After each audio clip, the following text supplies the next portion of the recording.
En un pequeño rincón de Texas, en una habitación sofocante sin luz natural, la apariencia de una mujer podía dejar a cualquiera atónito. Su nombre era Mayra Lisbeth Rosales. En 2008, esta mujer pesaba más de 500 kilos, más que 5 hombres promedio juntos. Este peso la convirtió en una de las mujeres más pesadas del mundo. Ese mismo año, el nombre de Mayra Rosales se volvió un punto focal en Estados Unidos. La mujer, con un peso tan descomunal, enfrentaba la posibilidad de la pena de muerte, no solo por su obesidad, sino también por el presunto asesinato de su sobrino. La llamaban la asesina de 1 tonelada, y medios, televisión y público creían que Mayra era la culpable. Pero, ¿cuál era la verdad detrás del caso? ¿Cómo podía alguien que no podía moverse, excepto para yacer, ser capaz de matar? En marzo de 2008, en un hospital del sur de Texas, el equipo médico recibió un caso de emergencia. Un niño de 2 años llamado Eliseo llegó en estado crítico. Estaba inconsciente, con el corazón débil y la respiración dificultosa. A pesar de que enfermeras y doctores hicieron todo lo posible por reanimarlo, Eliseo no sobrevivió. El caso fue reportado rápidamente a la policía local, no solo por la muerte, sino porque había indicios de algo extraño alrededor de ella. Cuando los investigadores llegaron a la escena en una pequeña casa de Texas, la primera persona en asumir la responsabilidad fue inesperada, la tía del niño, Mayra Lisbeth Rosales. En ese momento, Mayra yacía inmóvil en una gran cama en una habitación casi sin espacio para caminar. Pesando más de 500 kilos, no podía sentarse sola, mucho menos levantarse sin ayuda. Sus tareas diarias, como bañarse, alimentarse e higiene personal, dependían completamente de su familia. Su vida, si así podía llamarse, era una serie de días pasados en silencio entre 4 paredes. En su estado vulnerable, Mayra confesó que había causado la muerte de Eliseo. Según ella, mientras descansaba, su joven sobrino se arrastró cerca de la cama. Al girar sin darse cuenta de su presencia, su enorme cuerpo aplastó a Eliseo, asfixiándolo. Admitió llorando que la muerte fue culpa suya, un accidente irreversible. El caso atrajo inmediatamente la atención de medios nacionales. La historia era tan extraña que no podía ignorarse. Una mujer con un peso inimaginable, casi inmóvil, había confesado haber causado accidentalmente la muerte de su sobrino al voltearse sobre él en la cama. Los periódicos se llenaron de titulares sensacionalistas: mujer de medio tonelada y su aterradora confesión, la cama se convierte en escena del crimen, monstruo gigante mata a su sobrino. La comunidad en línea estalló en furia. Algunos expresaron simpatía, pero la mayoría ridiculizó la apariencia de Mayra. Fotos antiguas de ella circularon junto con palabras duras, como si su sola imagen fuera suficiente para condenarla. Una mujer inmóvil y con un sobrepeso extremo se convirtió en el centro de un caso de asesinato y blanco de millones de miradas juzgadoras. Pero lo que nadie esperaba era que tras esa confesión se ocultaba un secreto mucho más aterrador.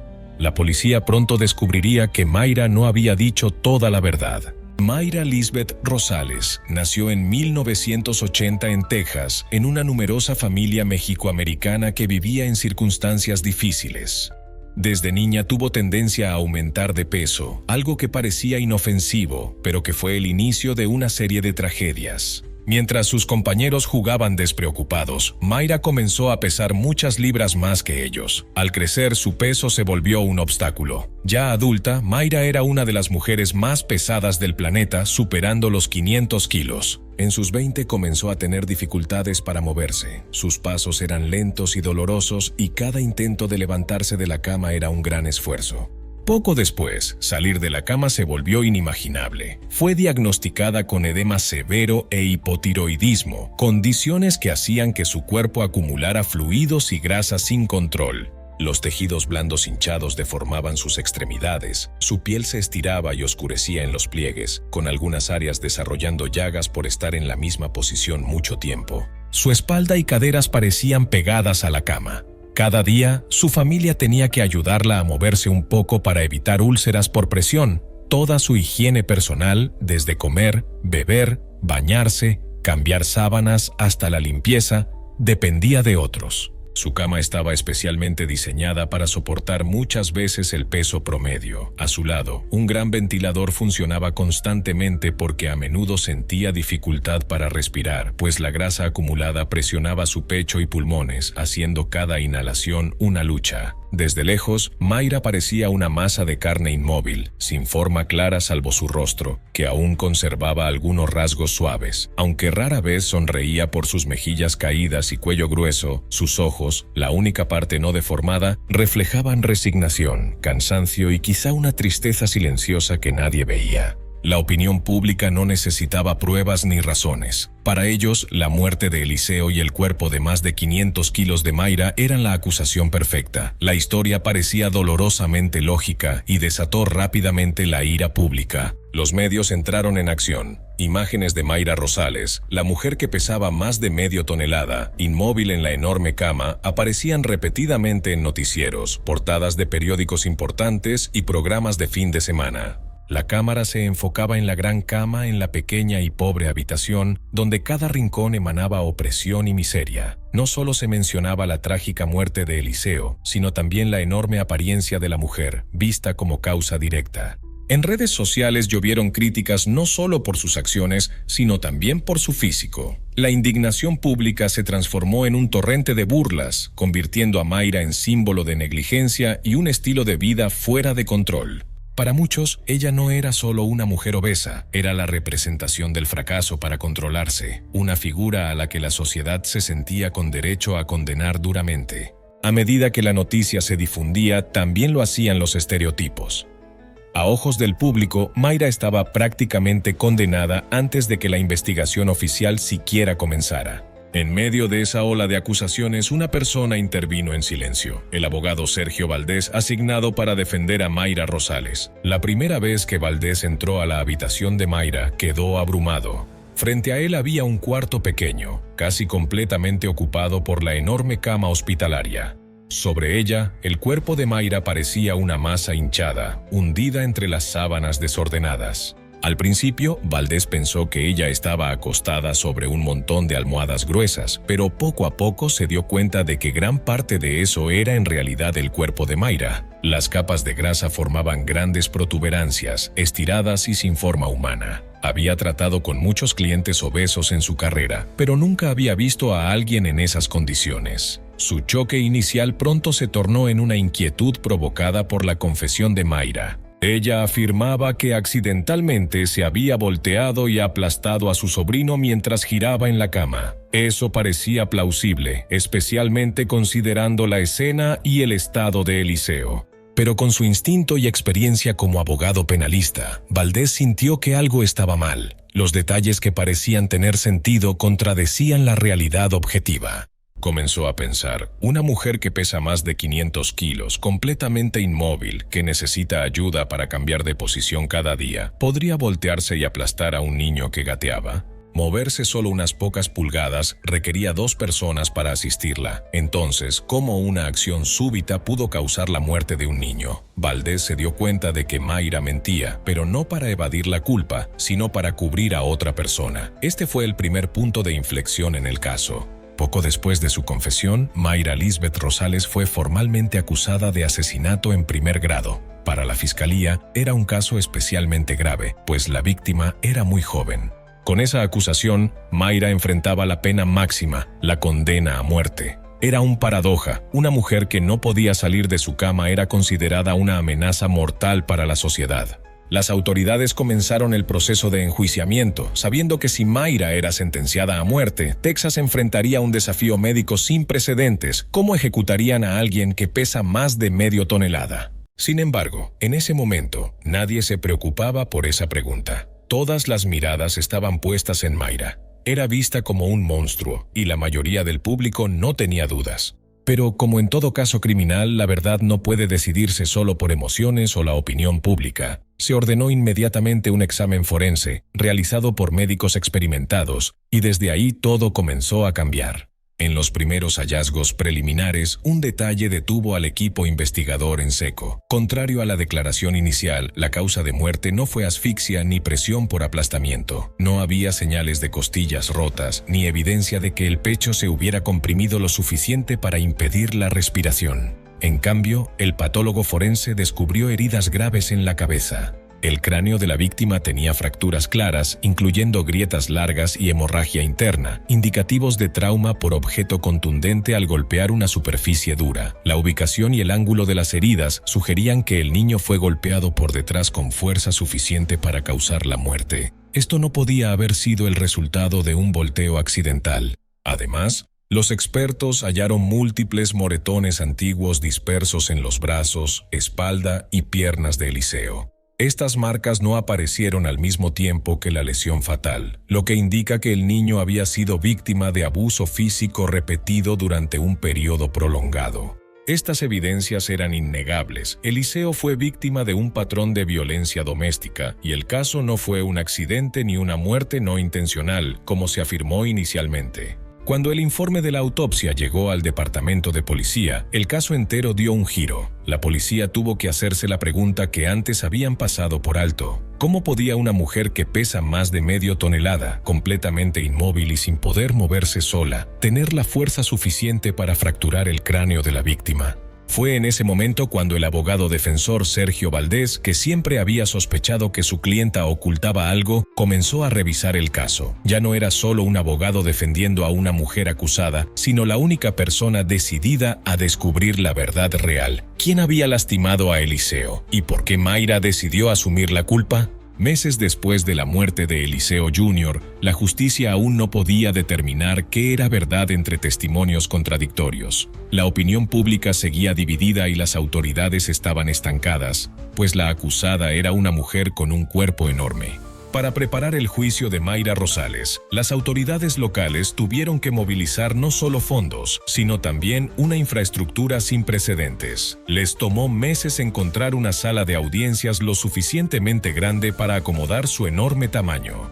La puerta tuvo que ser desmontada, y parte de la pared removida solo para meter la cama especial de Mayra. Su discapacidad física ya no era un detalle menor, sino un tema central en el debate sobre su capacidad para cometer un crimen. Antes de eso, la salud de Mayra se había deteriorado significativamente debido al estrés prolongado de la detención y la investigación. Tuvo que ser trasladada a una instalación médica diseñada específicamente para pacientes con obesidad severa. Sin embargo, transportarla desde su casa no fue tarea fácil. Las ambulancias estándar no cumplían con los requisitos de peso y tamaño.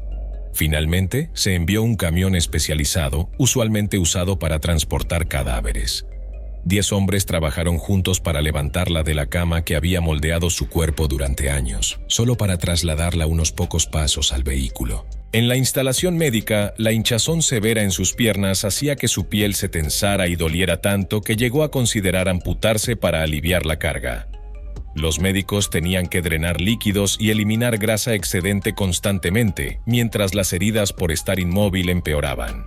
Cada día debía soportar la sensación de que su cuerpo podía estallar desde dentro. Sin embargo, Mayra mantenía su mente aguda, intentando no parecer débil porque no quería que la aprovecharan. Cuando el juicio comenzó oficialmente, el tribunal rápidamente notó que algo no cuadraba. La evidencia forense mostraba que Eliseo murió por graves heridas en la cabeza, algo que una persona inmóvil como Mayra no pudo haber causado. Incluso el abogado defensor enfatizó que, dado su estado físico, era imposible que Mayra atacara activamente a un niño con tal fuerza. Al contrario, su enorme cuerpo era casi una prueba sólida, demostrando que su cuerpo era el mayor obstáculo para cualquier acción que requiriera movimiento. Sin embargo, para garantizar transparencia y cumplir con los procedimientos legales, el tribunal tuvo que realizar un juicio completo, con Mayra como principal sospechosa. Fue llevada a la sala en su cama hospitalaria, y durante mucho tiempo nadie más que ella pudo testificar.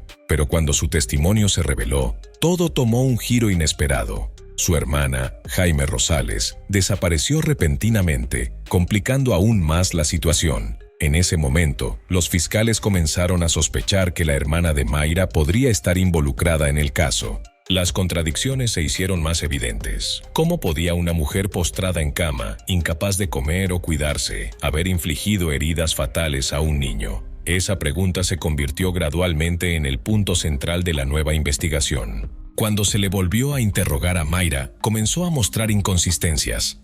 Respondía de forma evasiva. A veces guardaba silencio demasiado tiempo, con la mirada confusa. Las claras contradicciones obligaron al equipo investigador a profundizar en el interrogatorio. Finalmente, bajo la presión de las pruebas y su conciencia, Mayra se vio obligada a admitir la verdad completa. Afirmó claramente que no había sido ella, sino Jaime, la madre biológica de Eliseo y hermana de Mayra, quien había matado al niño. Confesó haber presenciado cómo Jaime castigaba físicamente a su hijo repetidamente con una escoba, un peine e incluso pateándolo por razones triviales. También reveló la razón por la que inicialmente asumió la culpa. Sabía que le quedaba poco tiempo de vida y decidió cargar con la culpa para evitar que su hermana perdiera la custodia de los demás hijos. Fue un acto impulsado por los lazos familiares, pero también una señal de desesperación absoluta. Estas impactantes revelaciones hicieron que la investigación cambiara de rumbo. Jaime Rosales fue arrestada rápidamente y acusada formalmente. En 2008, justo antes de la tragedia, Mayra y su esposo se habían mudado con Jaime en Sullivan City, Texas. En ese momento, Mayra estaba casi completamente incapacitada para cuidarse a sí misma debido a su obesidad extrema. Jaime, su hermana mayor, aceptó ser su cuidadora a tiempo completo. Sin embargo, aunque Mayra estaba casi postrada en cama, Jaime estaba ausente con frecuencia. Se iba por horas cada día, dejando a sus 4 hijos pequeños al cuidado de Mayra, una mujer que no podía levantarse, ni ponerse de pie, y que solo podía moverse torpemente rodando su cuerpo. En esas circunstancias, Mayra admitió amargamente que se sentía más madre que Jaime, pues ella tenía que cuidar a los niños, encargarse de sus comidas y de que durmieran. En marzo de 2008 ocurrió un evento pequeño pero inquietante que causó malestar en Mayra. Eliseo, el hijo de 2 años de Jaime, fue castigado físicamente por su madre durante el desayuno por negarse a comer. Mayra presenció impotente cómo Jaime, enojada, usó una escoba para golpear las manos, pies e incluso la cabeza del niño. Como resultado, Eliseo quedó hinchado y con moretones. Mayra entró en pánico y llamó a una ambulancia al ver que el niño tenía dificultades para respirar. Sin embargo, desde el hospital, Jaime llamó llorando, informándole que la policía no le permitiría ver a su hijo a menos que revelara quién había causado las lesiones. En su miedo y pánico por perder la custodia de sus hijos, Jaime suplicó a Mayra que asumiera la culpa. Y una vez más, los lazos familiares llevaron a Mayra a tomar una terrible decisión. Aceptó confesar que había causado la muerte de Eliseo, una decisión que luego lamentó profundamente. Pero la verdad no pudo ocultarse para siempre. Finalmente, Jaime Rosales fue arrestada y acusada de asesinato. El juicio terminó con una larga condena para la madre, y Mayra fue absuelta. Tras la muerte de Eliseo y las acusaciones injustas, Mayra Rosales parecía haber tocado fondo. Fue llamada con nombres crueles, los medios se enfocaron sin piedad en su enorme cuerpo, y los rumores sobre la mujer de media tonelada que mató a sus sobrinos se esparcieron, mientras ella solo quería desaparecer de la vergüenza. Pero cuando su hermana fue arrestada y sentenciada, Mayra encontró una razón para vivir. Sus jóvenes, huérfanos y asustados sobrinos y sobrinas, a punto de perderlo todo. Quiso cuidarlos, ser su apoyo, pero había una verdad innegable. ¿Cómo podría alguien postrado en cama con un cuerpo tan enorme cuidar niños? Así que, justo después de ser absuelta, Mayra comenzó su camino de transformación, no por ella misma, sino por sus sobrinos y sobrinas. Sabía que si seguía en esa cama, moriría, así que tomó la difícil decisión de librar la batalla más dura de su vida, perder peso para recuperar su vida. En ese momento, Mayra pesaba más de 500 kilos. Los médicos le advirtieron que solo le quedaban unos meses de vida si no cambiaba. Fue trasladada a un centro médico especial, acostada en la enorme cama diseñada para pacientes con obesidad extrema, y empezó de cero, haciendo los movimientos más pequeños como levantar los brazos, doblar las piernas o sentarse unos segundos cada día. Mayra eliminó completamente la comida rápida, siguió una dieta estricta y soportó el hambre cada noche. Poco después, fue candidata para una cirugía de reducción de estómago, una operación peligrosa que duró varias horas. Después de la cirugía, su ritmo de pérdida de peso comenzó a aumentar. Cada mes pesaba menos y se sentía un poco más saludable. En el transcurso de 2 años, Mayra perdió más de 360 kilogramos, aproximadamente el peso de un oso polar. La piel sobrante se fue eliminando gradualmente, y ella aprendió a caminar de nuevo desde cero. La gente empezó a ver a Mayra de otra manera, ya no con miradas de desprecio ni chismes. La veían como una mujer fuerte, valiente y amorosa. no solo se salvó a sí misma, sino también a los niños que estaban a punto de ser enviados a un orfanato. Finalmente, tras una serie de evaluaciones y revisiones, el tribunal le otorgó oficialmente la custodia de los niños. De ser alguien que no podía moverse en la cama, se convirtió en la madre legal de sus sobrinos y sobrinas, justo como siempre había querido. Desde entonces, Mayra ha vivido tranquilamente con sus hijos, aprendió a cocinar comidas saludables, llevó personalmente a los niños a la escuela y ocasionalmente participó en algunos programas para compartir su historia de pérdida de peso. Los medios aún hablan de ella, pero no por escándalos. Ahora la llaman símbolo de resiliencia, amor y renacimiento. Hasta hoy, Mayra ha mantenido un peso de alrededor de 90 kilos, aproximadamente 200 libras, un número que nunca se habría atrevido a soñar antes. Aunque su cuerpo aún lleva muchas cicatrices y su salud no es tan estable como la de una persona promedio, ha superado las probabilidades de una manera que nadie esperaba. La vida tiene puntos de inflexión, y si nunca los experimentamos, nunca creeríamos que podemos superarlos. Mayra Rosales fue alguna vez la mujer más pesada de América, acusada injustamente de asesinato, incapaz de levantarse de la cama. Pero después de todo, hizo lo imposible, se salvó a sí misma y se convirtió en el pilar de una familia. ¿Qué opinas sobre la historia de esta mujer? Cuéntanos en los comentarios. Gracias por ver hasta el final del video. No olvides darle like y suscribirte a nuestro canal para no perderte otras historias emocionantes. Adiós y hasta pronto.